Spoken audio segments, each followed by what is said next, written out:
Kung may mga mapagsamantala pa raw sa mga flood control project, ang mungkahi ni Senator Win Gatchalian, walang ilaang pondo para rito sa 2026. Pero tutol dyan ang isang kongresista. Ang detalye sa pagtutok ni Mav Gonzales. Kung lalagyan mo ng pondo tapos ganyan pa rin, nandiyan pa rin yung sindikato, nandiyan pa rin yung contractor, parang tuloy ligaya lang yung mangyayari. Naniniwala si Senate Finance Committee Chairman Senador Win Gatchalian na may sindikato sa flood control projects at kung hindi aniya maaayos ng DPWH ang sistema, hindi na nila popondohan ng flood control sa 2026. I-review namin proseso. Gagaya ng nasabi ko, kung ang proseso ay maluwag, aabusuhin at aabusuhin yan ng mga contractor at ng sindikato. Titingnan aniya ng Senado kung paano napopondohan ang mga proyektong ito at kung umpisa pa lang ay may usapan na sa contractor. Dapat rin na higpitan yung pagbibigay. Bidding kasi natin, igan mano-mano eh.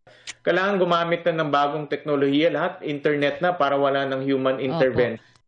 Ani Gatchalian, tiyak na may mananagot pagkatapos ng investigasyon ng Senate Blue Ribbon Committee.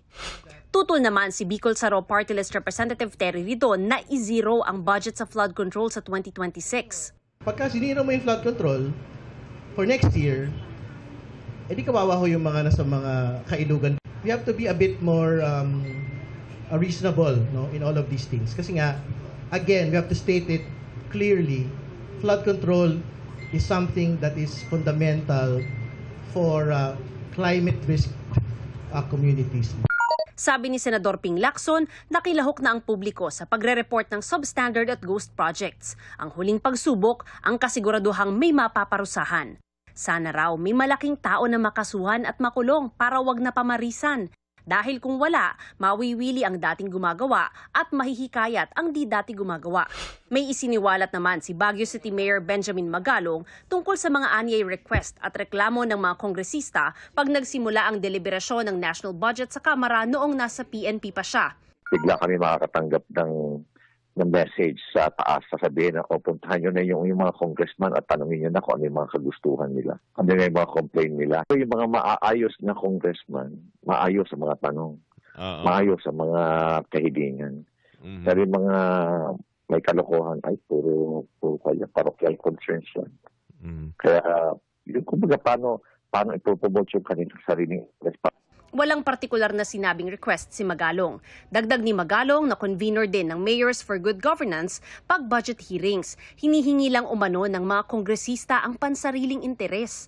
Nag-uusap din kami mga mayors, pati na rin sa League of Cities, pati mga kasamahan namin dyan sa League of Municipalities. Kadalasan, iisa lang ang complaint eh. Walang konsultasyon sa local government. Gumagawa ng project itong mga tiwaling congressman. Yun ang nasusunod. Nag-uusap-usap na raw ang samahan ng mga alkalde sa sunod nilang gagawin matapos sabihin ni Senador Lacson na may mga senador at kongresistang may kinalaman umano sa mga flood control project. Handa rin daw si Magalong na humarap sa pagdinig ng Kamara ukol sa flood control projects. Sa susunod na 2 linggo, inaasahan ang pagdinig ng House Tri-Committee hindi lang sa flood control projects, kundi sa iba pang palyadong infrastructure projects ng gobyerno, kabilang ang Cabagan Bridge at Benguet Rockshed. Sana raw kung may whistleblowers ay tumistigo roon at magbigay ng ebidensya. In the event na mapangalanan po ang kahit sinong senador, kahit sinong kongresista sa mga usapin po na ito, bibigyan ho sila ng karapatang magpaliwanag, sumagot sa komite. Para sa GMA Integrated News, Mav Gonzales, Nakatutok, 24 Oras.